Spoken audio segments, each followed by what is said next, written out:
Welcome to the quant portion of the test. Now I know for about half of you, those are words to celebrate. You love math, you can't wait to get started, and for the other half, you're like cowering in the corner. Before we start, just a reminder, the math on the test is actually pretty basic stuff. It's primarily stuff you learn freshman and sophomore year in high school. Also, I'm about to show you a couple things about how the quant section actually works on the test and give you a tool that I guarantee is going to make you faster and more accurate regardless of your math skills. So whether you're a king or queen of quant or whether variables make you very nervous, these tools are going to help you. So the first thing to understand is there are only 3 reasons why you will ever miss a quant question. I know, it's true, there are only 3. Reason number 1, you will mess up some easy arithmetic or algebra because in the heat of the moment, 1 plus 3 is gonna look like 5 to you. Reason number 2, you're gonna misread a question. You're gonna solve for x, but the question won't be asking you for x. The question will be asking you for like, what's 1 minus x? Or the question is gonna be, telling you that x has to be negative. And you're gonna miss that detail and you're gonna miss the question. Reason number 3, they're just going to ask you a really hard question. And you're going to be doing steps and you're going to be doing steps and then you're not going to see the next step and you're going to get stuck. I want to talk about reasons 1 and 2 because it turns out those 2 reasons are tightly related to each other. So what the test is really asking you to do is do 2 things simultaneously that human brains are terrible at doing simultaneously. On one hand, it's asking you to process really conceptual information. You want to know how many machines it takes to do what?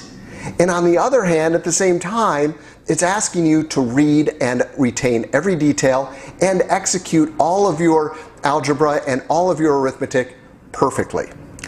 Doing conceptual stuff while at the same time doing all the executional stuff, that like breaks our brain. We are terrible at doing those 2 things at the same time.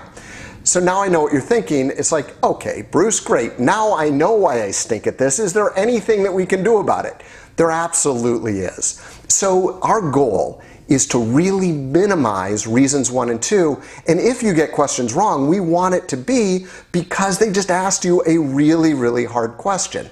Now, what I'm going to show you is a way to move through these quant questions that minimize number 1 and 2, and frankly, make number 3, they have to ask you really hard questions before you can get a question wrong. So this is your secret weapon to raising your score. Regardless of how good or how bad you currently are at quant, these 7 steps will make you faster, more accurate, and all around better at the quant section because they lead you through the particular thinking process that the test wants you to take through each question. So these are the steps. Step 1, read.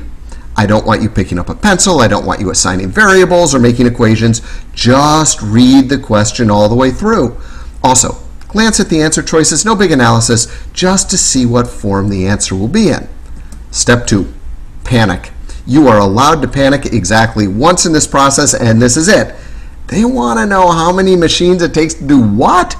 Perfectly natural part of the process. Step 3. Pick out of the question exactly what you've been asked for and write it down. If you can write it down directly into math, like, oh, R equals what? That's great. If you write it down in English, that's fine too, but you have to have a very specific goal that you're shooting for. Step 4, make things simple and actionable. This is where you go line by line through the question and analyze the heck out of it. This is where you translate their confusing English into math equations. This is where you assign variables. And this is when you realize that when you're asked, is A over B greater than 0, you're actually being asked if A and B have the same sign. Step 5, solve for x. Now, this is what everyone thinks the quant portion of the test is all about, but this is actually just the price of entry. The test expects that after you've broken things down into pretty simple equations, that you should be able to solve and get x. Step 6, compare. Figure out what the heck you've just solved for. It's not always obvious. And then compare that to what you wrote down in step 3. This is where you'll spot if they want x or if they want x times y or if x has to be an integer or something like that. Finally, adjust. If they are in fact asking you for something other than what you just solved for, and that's pretty common, adjust your answer to make sure that you're answering the question. Now, why does this method work so well? And I promise you, this will really help you. Well, first, let's take a look at how many times you're reading the question. You're actually touching on the important parts of the question 4 times. In step 1, where you read the entire question.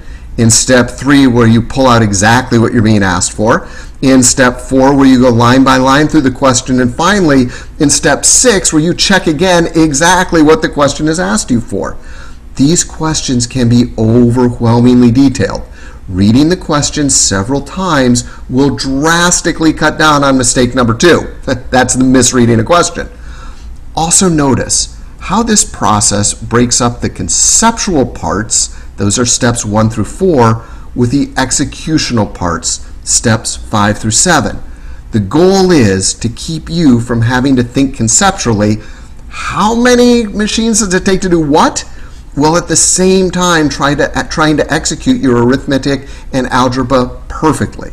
Of course, the test isn't always this clean, but the more we can separate out those 2 processes, the fewer dumb arithmetic and algebra mistakes you'll make. Finally, as the questions get tougher, the game will be won and lost in steps 2 and 4. As you encounter harder questions, you're usually going to be successful if you're able to set the questions up right at the outset. That means as you encounter harder questions, you want to spend more and more of your time on those 2 steps. Now, you're going to be sorely tempted to shortcut these steps, or sometimes not use these steps at all because you think they will slow you down. Nothing could be further from the truth. These steps will actually speed you up. Why? Well, mostly because you won't be redoing work or getting confused in the middle of the question.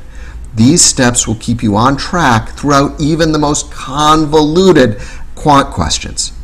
And I promise these steps will absolutely help your score.